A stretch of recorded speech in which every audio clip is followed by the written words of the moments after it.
Well, we got a great episode for you today. I am joined by my friend Alex French. We're going to talk about how to turn tragedy into triumph in your life and in your business. This is one you're not going to want to miss.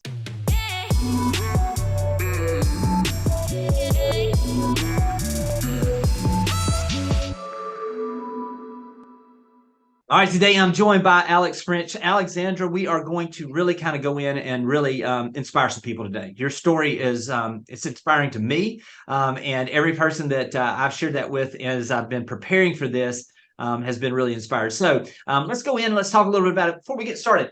Alex, tell us a little bit about the team, who you are, where you are, and then we're going to go into kind of some details where we can really hopefully help some people today. Thanks so much for having me today, Jimmy. I'm super excited about it. So I am Alexandra French. I am a realtor here in Atlanta, Georgia. I run a team with my partner, Chuck McPhee. We run the Level Up Real Estate team at Berkshire Hathaway. We're fortunate enough to be the #1 medium-sized team here for a couple of years running. Been selling real estate now for a little over 12 years. But the reason you're having me on here today is that it was not always, daisies and roses. Back in 2019, I went through something pretty traumatic. I was at the age of 31, I was diagnosed with breast cancer. I was young, I was healthy. My son wasn't even 2 at the time. And all of a sudden my entire life got flipped upside down. And I really had to start thinking about what's important. How am I going to sell real estate? How am I going to still be a good mother? How am I going to be a good wife, friend, family member, and realtor for all my clients out there? So Alex, there's so many layers to this. Obviously, there's your family, there's your son, which I want to hear more about. There's obviously your husband. There is all of these things that are going on, your business, of course, and you individually. Let's talk a little bit about kind of when you first get that news. What does that look like to you, and what were you thinking in your mindset in those areas? I was completely paralyzed by the idea that I have cancer. At first, I went into like full hyperventilating mode, and then it was okay. Let's get down to business. What do I need to do? Whether it's for my son or for my business. I was very fortunate that my family kind of rallied behind me. They went to all my appointments with me. They kind of set out a schedule of, okay, we're going to have XYZ, help you pick up your son from school, make lunches, clean the house, make your meals.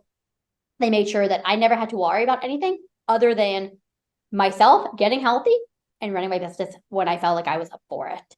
And so that took a lot of immense pressure and stress off of me personally. And then I was able to sit there and really focus in on my business. One of my first calls was to another realtor that I know and I've always admired that had gone through cancer a couple years prior. And I said, how did you do it? Give me your tips, because we all want to, cancer is this community that you never want to be a part of, but once you are, you're stuck in it and you just want to help everyone else. And so she gave me, all of her tips and tricks that I've been able to, pass that along to others and kind of give back to the cancer community.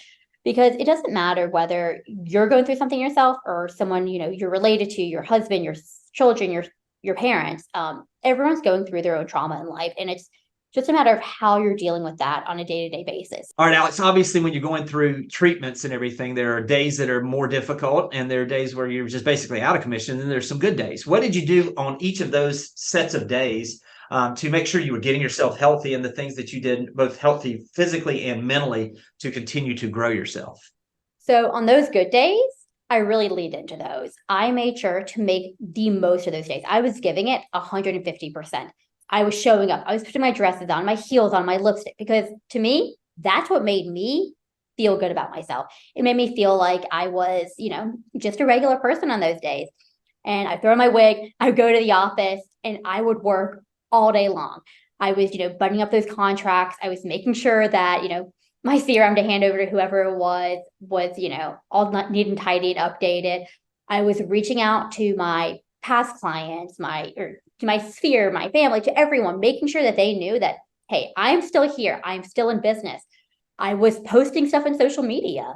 Right before my diagnosis, I started doing some videos. And then once I was diagnosed, I stopped because you can kind of tell the difference between my wig and my real hair. And so it went behind, from me being in front of the camera to being on the back end of the camera. So it was more, hey, look at these houses I'm showing today. Posting my, just listed, just sold. So then people that may not, be super close to me, there's like, wow, look at that house Alex just listed today. Hey, she had another sale. Oh my gosh, she must still be working. And as silly as that sounds, I think that's probably what propelled me to end up having my best year at the time in real estate, because people knew that I was still out there. I was doing the things that needed to get done every single day. But then on the flip side, on the days that I had my bad days, my Sunday scary days, the days after chemo, I let my body rest. I would sit there, I would lay in bed, I would relax as much as I needed to. But when I had my surgery, I literally was bedridden for a few days. And rather than sitting there watching a movie or trying to force myself to stay awake, I would sit there and I would listen to podcasts because I wanted to be doing something. I wanted to use that time as productively as possible. So this way, the pockets are a little bit, they're shorter. If you miss something here or there, that's okay. You're still just kind of taking in information and continuously learning and growing. So I didn't want that time where I wasn't in the office, I wasn't client facing, to be a negative. I wanted to make sure that I used it as much as possible to my advantage. So Alex, you talked a little bit about on those bad days, you would you would give yourself the chance to rest, but you did some preparation in advance as far as that organization, which we've talked a little bit about. But can you go into a little more details on kind of your system, that if somebody reached out on those days, you had the people in place, what would you do, to make sure that those folks, were taken care of, where you could have the peace of mind that things were being taken care of? What did you set up organizationally there? So I made sure that my CRM was, rock solid. I made sure that my Excel sheet, that my coworkers who were helping me out, that they had every little detail that they would possibly need. It would have, the co-oping agent's information, the buyer, the seller. I could literally just screenshot it and say, hey, here's the question. And my clients knew that they were fully taken care of, that people that were helping out, they could pick up the phone and it was like my clients were talking to me.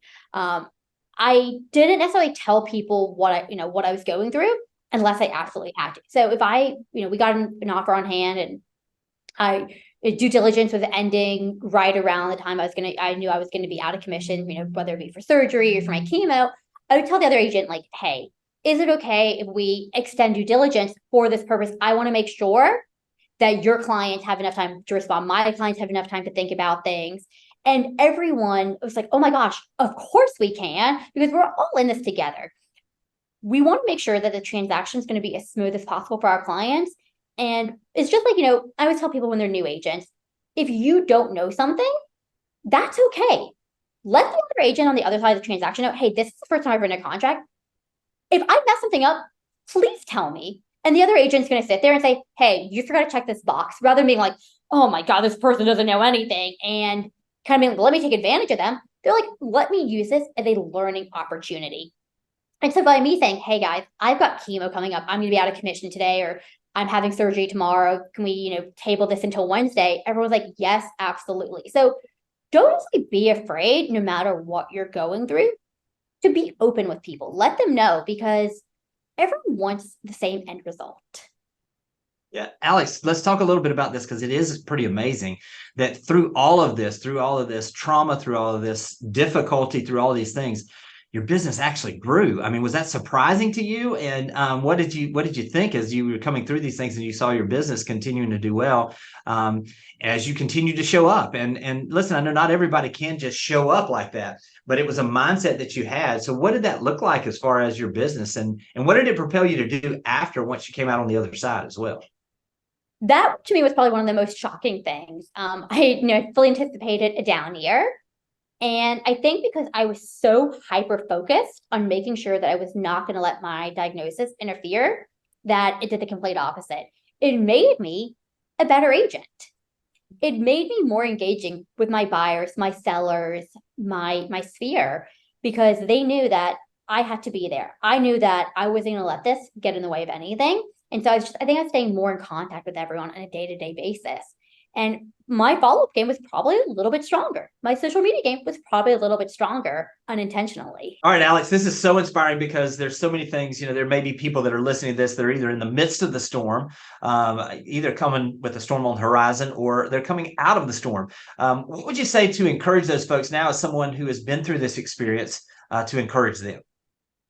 There is light at the end of the tunnel. When you're in the midst of darkness, it may not feel like that, but really think about what your why is, why you're trying to get better, why it is that what's going to motivate you in life. What are you trying to strive for? What is it that's going to get you up and get you going every single day? Is it your family? Is it your friends? Is it your career? But really think about what your why is and what's going to get you out of bed. Because I know on the days that I sat in bed, the worse I felt. On the days where I got up, I got dressed, I put my makeup and my lipstick on, I actually automatically felt better.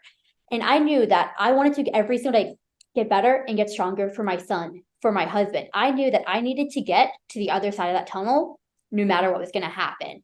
And yes, some days are going to be overwhelming and they're going to be scary.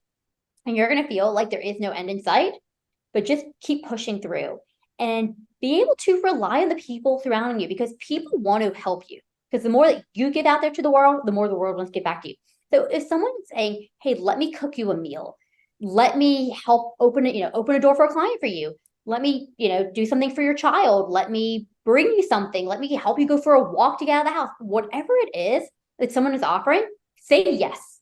Because every little thing that someone wants to do and can help you, that is going to push you to the next level.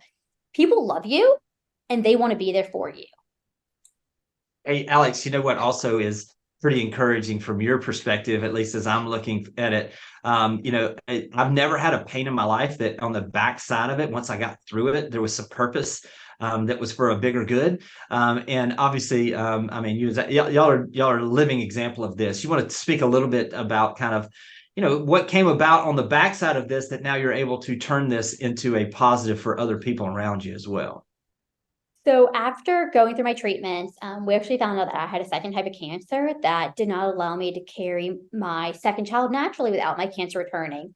And so we turned towards surrogacy.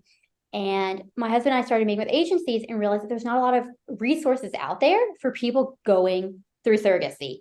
And a light bulb went off in my head of like, oh my goodness, this is how I want to give back after everything I've been through. And my husband and I ended up creating a nonprofit called Gift to Surrogacy Foundation, where we cover the cost of surrogacy for someone who needs it for medical purposes. So we're covering $100,000 for someone who may not be able to afford it. And so we can be that beacon of light for someone else, because our trauma was our trauma and it was terrible, but we got our miracle baby on the other side of it. And I wanted to be able to give that to the next person. Yeah, let's talk a little bit about where would they find details out on the foundation, because as I've done the research on this, it's just such a great cause. And if you're not following Alex on social media, whether it be Instagram or on Facebook, where we're friends as well, it's just so inspiring to see when you gave that gift and to see your son involved and your entire family involved in this now. Where would they find more details out on the foundation? So they can look it up online or on the internet. Everything's Gift to Surrogacy Foundation. Our handle is gifttosurrogacyfoundation.org. If you have any questions, whether it be about surrogacy, cancer, going through something that's traumatizing, even IVF, like I am happy to be a resource for you no matter what. Yeah, guys, if you're looking to send somebody up, obviously to the Atlanta area, nobody can take better care of them than Alex. And Alex, listen, I know you've inspired some people today, and just want to thank you for your transparency. Thank you for the work you do, not just in real estate, but in life in general. And obviously, just nothing but the best for you and your team. Listen, if you've gotten something out of this, and I know you got inspired, make sure you reach out to Alex and tell her thank you. And we'll talk to you guys soon. Thank you so much, Jimmy, for having me today. It's really an honor to be on your podcast. And if anyone has any questions, feel free to reach out to me directly. Alexandra French _ Atlanta Realtor. Happy to answer any questions, whether it be about real estate, about life, or anything like that. Thanks for watching the video. I specifically chose the video below for you because it builds on the one you just watched. I hope it's helpful, and I'll talk to you soon.